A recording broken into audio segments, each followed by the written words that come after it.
27장 15절부터 23절까지 말씀 저와 함께 교독하겠습니다. 15절 제가 먼저 합니다. 모세가 여호와께 여짜와 이르되 여호와 모든 육체의 생명의 하나님이시여 원하건대 한 사람을 이 회중 위에 세워서 그로 그들 앞에 출입하며 그들을 인도하여 출입하게 하사 여호와의 회중이 목자 없는 양과 같이 되지 않게 하옵소서. 여호와께서 모세에게 이르시되 눈의 아들 여호수아는 그 안에 영이 머무는 자니 너는 데려다가 그에게 안수하고 그를 제사장 엘르아살과 온 회중 앞에 세우고 그들의 목전에서 그에게 위탁하여 내 존귀를 그에게 돌려 이스라엘 자손의 온 회중을 그에게 복종하게 하라. 그는 제사장 엘르아살 앞에 설 것이요 엘르아살은 그를 위하여 우림의 판결로서 여호와 앞에 물을 것이며 그와 온 이스라엘 자손 곧 온 회중은 엘르아살의 말을 따라 나가며 들어올 것이니라. 모세가 여호와께서 자기에게 명령하신 대로 하여 여호수아를 데려다가 제사장 엘르아살과 온 회중 앞에 세우고 같이 합니다. 그에게 안수하여 위탁하되 여호와께서 모세에게 명령하신 대로 하였더라. 아멘. 예, 오늘 말씀의 제목은 하나님을 믿는 사람은이라는 내용입니다. 하나님을 믿는 사람은 어떻게 해야 될까? 점점점이 되는데요. 그 부분을 같이 한번 말씀 주신 것을 따라서 적어가 봅니다. 민수기 20장 22절에 보면 호르산에서 아론이 아들 엘르아살에게 대제사장직을 위임하는 그런 모습이 등장하면서 그의 일생을 마무리합니다. 민수기 27장 15절부터는 또 모세가 여호수아에게 자신의 역할을 넘겨주는 그런 모습을 보여줍니다. 이 엘르아살과 또 여호수아가 위임되어지는 그 지역들을 좀 한번 이해한 측면에서 지도 볼까요? 지도 한번 올려주시죠. 예, 보시면 가나안으로 가는 길에서 이스라엘 백성들의 여정을 우리가 잠깐 볼 수가 있습니다. 내용을 보시면 지금 이루어지는 우리가 읽고 있는 이 민수기의 말씀의 장면은 가데스 바네아에서 뺑 도는 장면이 있죠, 그죠? 여기서 바로 가나안으로 올라가야 하는데 그렇지를 못하게 되었었습니다. 그래서 가데스 바네아에서부터 이제 방황의 40년이 시작이 되는 거죠. 그렇게 해서 돌다가 이제 보이는 호로산이 있죠, 그죠? 여기서 이제 누가 세상을 떠납니까? 아론이 이제 빠이빠이 하게 되는 겁니다. 그리고 다시 내려와서 모압 평지를 거쳐서 요단 평야에 있는 저 빨간 점이 있죠, 그죠? 예, 빨간 점이 있는 그곳이 바로 오늘 모세가 서서 하나님께서 말씀하신 대로 여호수아에게 그 직을 위임하게 되어지는 바로 그 자리다라고 보시면 되겠습니다. 자, 오늘 이 말씀을 통해서요, 하나님을 믿는 사람들은 각자에게 주어진 어떤 역할들이 있다는 것이 분명합니다. 그러니까 그것을 이제 바울은 고린도전서에서 그리스도의 몸이라고 하는 것을 이야기하고 교회는 바로 그리스도의 몸이다라고 하는 것을 이어가면서 우리가 각자 몸에 부수되어져 있는 그런 지체로서의 역할을 굉장히 강조하는 말씀을 듣는데 그렇습니다. 그것처럼 오늘 아론도 모세에게도 주어진 역할들이 있었고 이제 그 역할들이 끝나게 되어지면서 어떻게 되어지는가를 우리에게 보여준다라고 하겠습니다. 저 오늘 말씀의 내용들은 하나님을 믿는 사람들은 각자에게 주어져 있는 이 역할들을 어떻게 감당하고 그리고 이 역할들이 어떻게 이어가도록 하느냐라고 하는 것을 보게 하신다라고 이해하시면 되겠습니다. 먼저 보면 12절의 말씀에 하나님께서 모세를 아바림산 또는 너보산이라고 하는 그런 곳에 올라가서 이스라엘에게 약속하셨던 그 땅을 바라보게 합니다. 멀리서 바라보게 하는 거죠. 여러분, 이 장면에서 모세의 마음을 한번 헤아려 보세요. 하나님께서 들어가도 허락은 안 하시고 그 너보산에 올라가서 바라보게만 하시는, 그리고 그것을 멀리서 바라보는 모세의 마음 말이에요. 사실 이것은 지난 40년간 한결같은 마음으로 사모했던 바로 그 약속의 땅이었었습니다. 그런데 그 약속하신 땅을 바라보면서 굉장한 감격에 젖어들었을 거다라고 생각이 되죠. 그죠? 야, 여러분들이 유학을 준비하면서 인천공항에서 비행기를 타고 독일 땅에 들어왔을 때 그 느낌을 한번 가만히 생각해 보세요. 비행기에서 내려다보는 독일, 굉장히 여러분 감격스럽지 않습니까? 야, 내가 드디어 독일에 왔구나. 독일에 왔구나. 저는요, 재작년인가요? 미국 교회 초청을 받아가지고 미국을 가는데 정말 감격스러운 마음이었어요. 대서양을 건너서 보스턴에서부터 동부에서부터 시작해서 사실 서부로 그 쭉 대륙을 넘어서 비행을 하는데요, 굉장히 감격스럽습니다. 야, 드디어 LA 공항에 제가 발을 디디면서 내가 드디어 이 땅에 도착했구나. 그런데 그거는 도착하면서 정말 발로 밟고요, 손으로 만지고 하면서 느낀 감동이었지만, 지금 모세는 어떻습니까? 들어가지도 못하고 그 40년 동안 참 고생 얼마나 많았습니까? 그런 땅을 지금 멀리서 보게만 하시는 하나님이시다는 겁니다. 자, 그런데 모세가 이렇게 허락받지 못했던 것, 들어갈 수 없는 이유가 어디에 있습니까? 그것은 바로 가데스의 무리바에서 물을 내어야 했을 때 하나님께서 모세에게 뭐라고 말씀합니까? 내가 이 과정을 통하여서 영광을 얻을 것이다 라고 말씀하시면서 너는 반석을 향하여 말하라고 그러셨거든요. 반석을 향해서 물을 내라 라고 너는 말하라. 그걸 통해서 내가 영광을 얻을 것이야. 그랬는데 어떻습니까? 하나님의 말씀과 다르게 모세는 열이 받으셨는지 그만 이 백성들의 오만방자한 모습 때문에 이 감정이 너무 격해지셨는지 그만 예전에 출애굽하고 얼마 안 되어가지고요, 17장에서 보여주었던 그 무리바 사건 때처럼 그만 지팡이를 들고 두들기고 말았다는 겁니다. 그때는 하나님께서 지팡이를 치라고 그러셨어요. 근데 오늘은 말씀하시라고 이렇게 일러주셨는데 그만 무의식적이었던지 습관적이었던지 그만 두들기고 말았다는 겁니다. 이건 어떤 의미였겠습니까? 이 순간 모세가 가진 엄청난 분노가 드러나고 말았다는 것입니다. 여러분 한번 가만히 생각해 보세요. 모세가 사람이에요. 그죠? 사람. 출애굽 이후부터 시작해서 모세가 직면했던 것은 항상 불평과 원망투성이의 그 백성들이었습니다. 조금만 수가 털려도 불평이 터져나온 그 백성들. 하지만 모세는 알잖아요. 그 백성들의 원망과 불평을 다 들으시면서도 하나님께서 하늘에서 만나 내려 먹이시고 메추라일이야 가라앉아 먹이시고 썬물 단물로 만들어 주시고 반석 쳐서 물도 내시고 수많은 적들이 와도 눈 깜짝하지 않고 버텨내면서 하나님께서 이기게 하셨던 거 그거 다 경험했거든요. 근데 모세가 혼자만 경험했습니까? 아니었잖아요. 그 백성들도 함께 했었다고요. 그런데 그 백성들이 하나도 변함없이 이렇게 떠들어대는 모습을 보니까 얼마나 열이 받았겠어요. 그러니까 옛다 먹으라 그러고 아마 반석을 두드려 팼던 것 같습니다. 바로 그때 하나님께서 그걸 기억하신 거예요. 왜요? 하나님께서 말씀하셨던 것과는 다른 모습을 보였다 하는 것입니다. 우리는 이 모세가 드러내는 감정을 우리 이해할 수 있다, 그죠? 그런데 하나님은 그렇게 하지 않았으면 참 좋겠는데 네가 감정을 드러내는구나.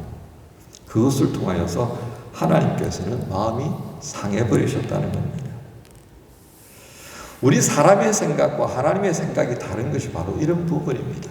그래서 우리가 하나님을 섬길 때 참 조심할 필요가 있다는 겁니다.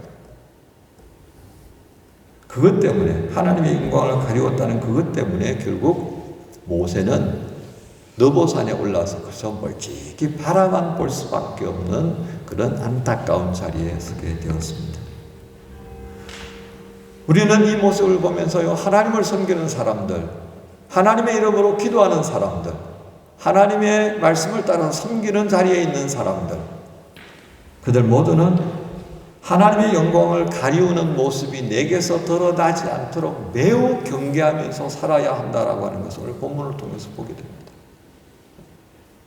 요즘 워낙 이 세상이 복잡하니까요, 또 나 역시도 실수가 많다 보니까 어떻습니까? 내가 예수 믿는다는 것을 은연중에 숨기는 모습도 있는 것 같아요. 그래서 누가 굳이 예수 믿습니까? 교회 다닙니까? 라고 묻지 않는다면 잘 드러내지 않는 그런 현상이 바로 이와 무관하지 않다 싶습니다. 경계하는 것까지는 좋은데 너무 움츠러 들어버리면 이와 같은 일이 생겨납니다. 바울은 우리에게 그랬잖아요. 너희는 그리스도의 향기라고 그랬는데 이 향기가 지금 어때요? 똥을 확 닫아놓고 안 쓰게 되면 어떻게 되겠습니까? 향수 오래되면 어떻게 돼요? 썩어요. 그거 뿌렸다가는요 정말 큰일 납니다. 오히려 향수가 아니라 독이 되어서 피부병을 일으키는 게 여러분 알지 않습니까? 오늘 말씀을 통해서 정말 우리가 하나님의 영광을 가리지 않도록 조심해야 되겠다라고 하는 것을 보게 됩니다. 모세의 입장에서 바라본다면 이 또한 얼마나 서운하고 답답하겠습니까? 한데 모세는 자신의 그 허물을 그대로 인정합니다. 그리고 하나님 앞에 이렇게 말씀하기 시작합니다. 모세는 하나님을 향해서 모든 육체의 생명의 하나님이시여 원하건대 한 사람을 이 회중에 세워주십시오. 여러분 여기서 모세가 표현했던 이 육체의 생명의 하나님이라고 하는 말뜻이 무엇이겠습니까? 세번역 성경을 보면 영을 주시는 하나님 이렇게 우리가 이해할 수 있습니다. 영을 주시는 하나님. 또 독일어 성경을 보면요, Der Gottes Lebensgeist 이렇게 있습니다. Gottes des Lebensgeist. 그 말은 결국 또 무엇이겠습니까? 같은 흐름이죠. 생명의 영의 하나님. 근데 이걸 좀 더 우리가 구체적으로 이해하려고 하다 보면요, 창세기 2장 7절을 가면 되겠습니다. 창세기 2장 7절은 어떻게 돼요? 하나님께서 티끌을 가지고 형체를 만드셨어요. 근데 그 형체에 어떻게 합니까? 하나님께서 생기를 불어넣으시니까 그가 생명이 되었다 그랬습니다. 바로 이것입니다. 생기, 살아있도록 만들어주는 그 영을 불어넣으니까 그 흙으로 되어 있던 육체가 몸이 되어지는 것을 기억하신다면 오늘 이 말씀은 충분히 이해할 수 있을 것입니다. 즉 모세는 이 고백을 함을 통하여서 하나님이 누구시라고요? 생명의 주인 되신다는 것을 그는 고백하고 있는 겁니다. 그러니까 욥이 그런 고백을 하죠. 주신 이도 하나님이시고 가져가시는 이도 하나님이십니다. 이 사건의 배경이 어떤 줄 아세요?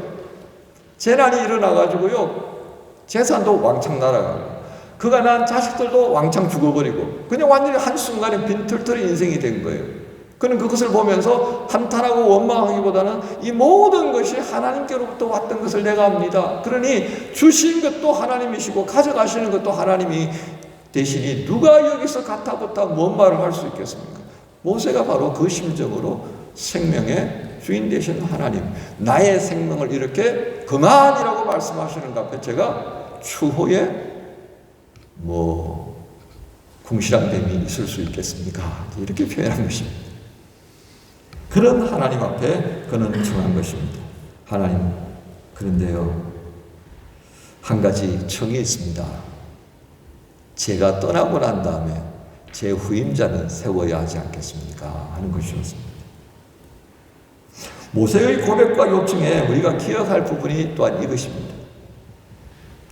모세가 청했던 것은 하나님이 주관하시는 영혼의 세계와 그 영혼의 세계에는 하나님의 뜻이 오늘 이 땅에 이루어지는 과정에 있어서 분명히 본인이 인식했던 것 하나는 하나님은 일꾼을 세워서 일하시더라는 것이었습니다. 일꾼을 세워서.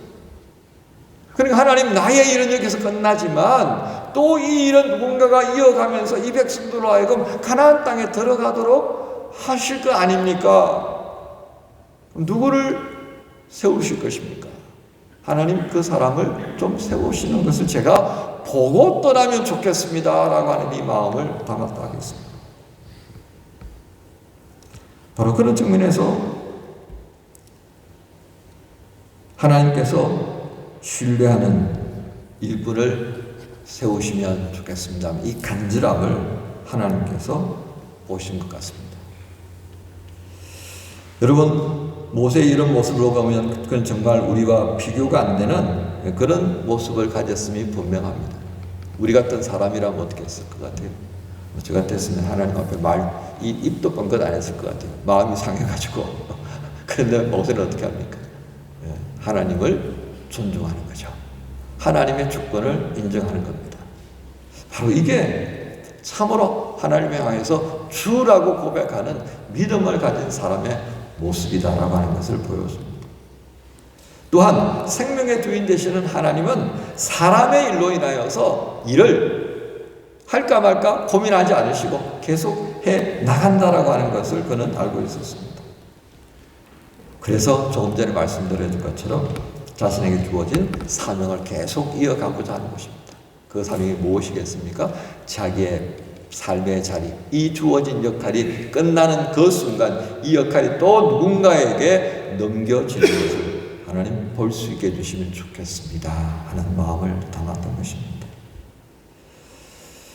여러분, 이 모습은요, 예수님께서 성천하기 전에 이제 남아있는 동안 이 제자들이 어떻게 살아야 할 것인가를 고민하시면서 기도하시는 모습에서 드러납니다. 요한복음 17장 9절을 같이 한번 볼까요?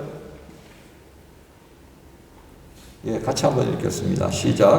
내가 그들을 위하여 비옵나니 내가 비옵는 것은 세상을 위하여가 아니라 내게 주신 자들을 위함입니다. 그들은 아버지의 것입니다. 예수님이 염려하시는 것을 여러분 느낄 수가 있겠습니까? 바로 모세가 이스라엘 백성들을 바라보면서 가졌던 그 고민하는 모습을 여기에 그대로 예수님께서 보여줍니다. 이처럼 내가 떠난 이후 그 다음을 헤아리는 이 모습, 모세에게서 드러나고 예수님에게서 한 번 더 확인되어지는 이 모습, 이 삶의 모습이 바로 우리 그리스도인들에게 있어야 하지 않겠는가 하는 것을 보게 됩니다. 하나님께서는 모세의 청을 듣고 후임자를 허락합니다. 그가 바로 여호수아였습니다. 그리고 하나님께서는 여호수아를 평하기를 그는 하나님의 영이 머무는 자다라고 하였습니다. 다르게 표현하면 하나님이 주시는 감동을 따라 사는 사람 이렇게 말할 수 있겠습니다. 그런데 어떻습니까? 그 하나님의 영이 모세에게도 임하였고요. 그 하나님의 영이 지금 여호수아에게도 임하여 있다 하셨습니다. 우리는 이걸 통하여서 무엇을 보게 되어집니까? 사람은 바뀌어도 이 일의 역할들은 동일하게 흘러간다라고 하는 것입니다. 동일한 사람이 아니지만, 그러나 사람은 바뀌지만 그들을 통하여서 일하시는 하나님은 어떤 분이에요? 동일하신 하나님이라는 것을 우리가 알아야 합니다. 그래서 우리는 이 말씀에서 일관성이라는 단어를 생각하게 되고요. 한결같다라고 하는 또 동사를 생각할 수가 있겠습니다. 이 단어들은 이스라엘 향한 하나님의 변함없는 동행을 우리가 이해하게 만들고요. 또 이 단어들은 우리로 하여금 그 하나님 앞에 서서 일하는 사람들의 자세가 어떠해야 하는가 또한 보여주는 말씀입니다. 요즘 주변에서 그런 모습들을 보게 됩니다. 사람이 바뀌면 그 모든 것이 바뀌어지는 거예요. 지금 대한민국이 대통령 한 사람 바뀌어가지고 얼마나 많은 변화가 지금 일어나고 있습니까? 감당할 수 있는 변화면 괜찮은데 시간이 갈수록 감당하기 어려운 상황으로 발전되고 있는 것이 안타깝습니다. 러시아나 중국 모든 나라들이 다 마찬가지입니다. 각각의 나라들이 가지고 있는 지향점이 있던 것은 분명합니다. 마찬가지로 하나님의 나라가 지향하는 것도 분명합니다. 그 하나님의 나라가 우리 안에 있고 또 장차 이루어질 것을 누가 주관하십니까? 하나님이십니다. 그러니 하나님께서 누군가를 들어 사용하신다면 그 사람도 동일한 마음으로, 그렇게 해서 그 동일한 마음은 어디로부터 와야 하겠습니까? 내 마음 갈고 닦은 신앙으로부터 오는 것이 아니라 내 안에 역사하시는 그 하나님의 영이 주시는 감동에 순전한 마음으로 응답할 때만이 가능한 것 아니겠습니까? 사람은 바뀌지만 그를 통해서 일하시는 하나님은 동일하시다라고 하는 관점에서 우리는 볼 수 있어야 합니다. 그래서 공동체를 움직여가는 이 영적인 흐름에 대해서 우리가 한결같은 마음으로 이해할 수 있어야 하겠다는 것입니다. 이것이 영적 리더로 세워진 사람들이 가져야 할 또한 삶의 자세라 하겠습니다. 한 걸음 더 나가서 이렇게 나를 이끌어 가시고 있고 공동체를 이끌어 가시고 있고 한 사회와 한 나라를 이끌어 가시는 하나님 앞에서 그분의 영과 내가 같은 흐름을 가진다고 할 것 같으면 내게 있어서 하나님께서 불합리하다라고 말씀하시는, 합당치 않다라고 하는 부분이 있다면 그것은 또한 과감하게 잘라내어야 할 부분이더라 하는 것입니다. 그런데 어떻습니까? 사실 우리는 나의 것에 참 많이 익숙해져 있는 것이 사실입니다. 결혼을 할 때 보면 그게 굉장히 잘 드러나잖아요. 그죠? 또 원정제 결혼하고 보니까 어때요? 연애할 때하고 또 좀 다르죠? 예, 새로운 두 개의 문화가 부딪혀서 그런 거예요. 30년 가까이를 따로 살았다가 합쳐졌는데 그게 갑자기 하나의 문화가 새로 만들어지기가 쉽겠습니까? 어려운 거예요. 그래서 서로가 편한 것 고수하고 싶은 거예요. 그래서 어떻게 보면 떨어져 있는 것도 괜찮아요. 저기는 아직도 뭐 2년 내내 신혼이어가지고. 여러분, 그렇습니다. 이렇게 하나님 앞에서 내가 이게 끊어내지 않으면요, 여전히 나는 나로 존재하는 거예요. 근데 하나님은 어떻게 기대하십니까? 하나님의 감동이 되어져서 하나님의 사람으로 세워지기를 바라시는 것입니다. 어떻게 보면요, 모세는 그것에 굉장히 충실한 사람이었습니다. 그럼에도 불구하고 한 끗 차이로 가나안에 들어가지 못하는 이 모습이 얼마나 안타까운지 모릅니다. 분명한 것은 하나님께서 싫어하는 바로 이러한 부분들을 잘라내지 못하고 계속해서 하나님의 영과 함께 하기를 바라는 목사가 많아지고요. 그런 교인들이 많아지고 그런 교회가 점점 늘어나게 된다면 이거는 매우 불행한 일이 아닐 수 없겠습니다. 우리가 이사야서를 요즘 아침마다 보고 있습니다만 그 이사야서의 핵심이 무엇이겠습니까? 하나님하고 보조를 맞추어 가야 할 그 택함을 받은 이스라엘이 계속해서 엇박자지 않습니까? 엇박자이지 못해서 우상을 끌어들이고요. 내가 만든 우상, 네가 만든 우상 온통 갖다 놓고 살아가는 그 모습을 보면서 하나님께서 진절머리를 내시는 장면이 바로 이사야서의 말씀이라 하겠습니다. 감사하게도 민수기에 등장하는 이 모세와 여호수아의 모습은 한결같으신 하나님처럼 그렇게 하나님 앞에서 한결같은 모습으로 보조를 맞추어가는 것은 우리에게 있어서 순종과 믿음의 열정을 가지고 살아간다는 것이 무엇인가를 또 한번 잘 보게 해주시는 모습이다 하겠습니다. 우리는 오늘 이 모습을 보면서요, 함께 말씀에 되새김질을 한번 해보십시다. 디모데후서 2장 15절과 21절입니다. 15절과 21절 같이 한번 하겠습니다. 시작. 너는 진리의 말씀을 옳게 분별하며 부끄러울 것이 없는 일꾼으로 인정된 자로 자신을 하나님 앞에 드리기를 힘쓰라. 그러므로 누구든지 이런 것에서 자기를 깨끗하게 하면 이 쓰는 그릇이 되어 거룩하고 주인의 쓰심에 합당하며 모든 선한 일에 준비함이 되리라. 그렇습니다.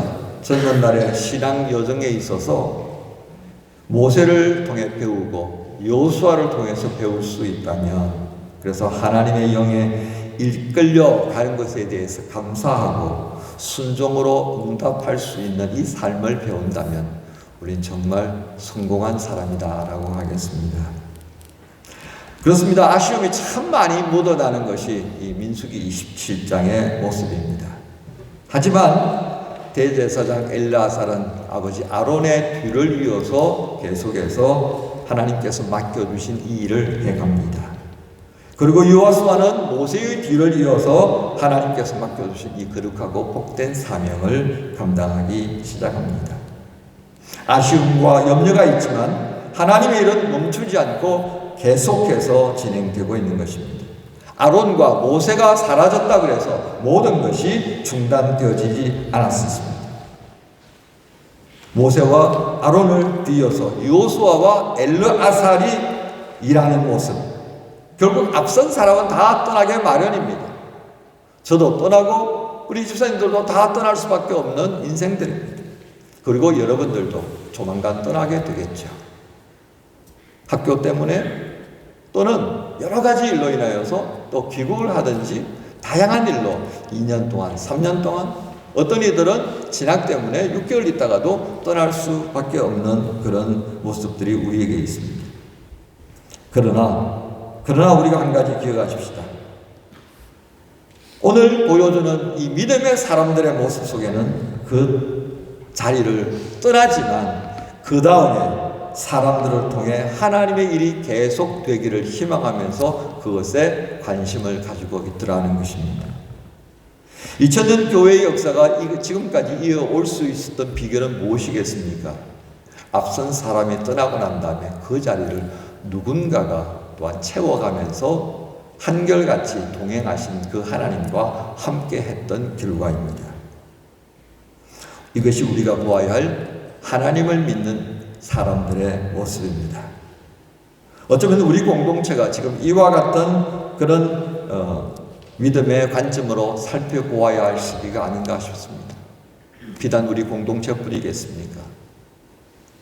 한국 사회의 많은 어려움을 보면서 한국 교회를 감당해야 할 믿음의 사람들이 또 그 자리를 감당할 수 있어야 할 텐데 라는 걱정이 앞서는 것도 현실입니다. 하지만 분명한 것은 오늘 나는 지금 어떻게 하고 있느냐에 대한 관점이 조금 더 집중적으로 필요하겠습니다. 누가 어떻게 하는 것은 나중의 문제입니다. 지금 내가 이 공동체 안에서 내가 한국 교회에 속한 한 사람으로서 나는 어떻게 할 것이냐 하는 것입니다. 에베소서 5장 15절부터 17절까지 말씀을 우리 함께 공부합시다. 같이 합니다. 그런즉 너희가 어떻게 행할지를 자세히 주의하여 지혜 없는 자같이 하지 말고 오직 지혜 있는 자같이 하여 세월을 아끼라. 때가 악하니라. 그러므로 어리석은 자가 되지 말고 오직 주의 뜻이 무엇인가 이해하라. 아멘. 10월을 맞이하면서 우리 공동체를 살피고 한국 교회를 살펴보는 그런 시간을 좀 가져야겠습니다. 하나님은 언제나 변함없이 이 공동체 안에서 일하시고 있고 한국이라고 하는 그 틀 안에서 한국 교회를 움직이셨고 지금도 그들을 통해 일하고 계십니다. 이 하나님과 함께 일하던 그 사람들은 언제나 떠나기 마련입니다. 그러나 하나님께서는 그들이 떠난 자리를 대신할 수 있는 일꾼들을 찾으시고 그들을 세워가고 있습니다. 이 일에 관심을 가지는 사람들이 되어야겠습니다. 여러분 모두를 우리 주님 예수님의 이름으로 축복합니다. 기도합니다. 하나님 감사합니다. 먼저 세상을 떠나는 아론과 모세의 뒤를 이어서 엘르아살과 여호수아가 그 자리를 대신하며 일하는 모습을 보게 하셨습니다. 하지만 이들을 통해 일하시는 분은 참으로 하나님이신 것을 알게 하셨습니다. 앞선 사람이 떠나고 나면 누군가가 그 자리를 채워가도록 이끌어 가시는 하나님, 오늘 이 하나님과 함께 일할 자를 또 찾으시고 세워가시는 하나님께서 민수기 27장을 통해 말씀해 주신 줄로 믿습니다. 하나님 이 공동체와 한국 교회에 필요한 일꾼들을 찾으시는 그 하나님 앞에 저희 각자가 지금 어떻게 하고 있는지 돌아보며 하나님의 영의 인도하심을 따라 주께서 원하는 자리에 설 수 있도록 인도하여 주옵소서. 감사합니다. 예수님의 이름으로 기도합니다. 모두 일어나셔서 우리 찬송가 490장 줍시다.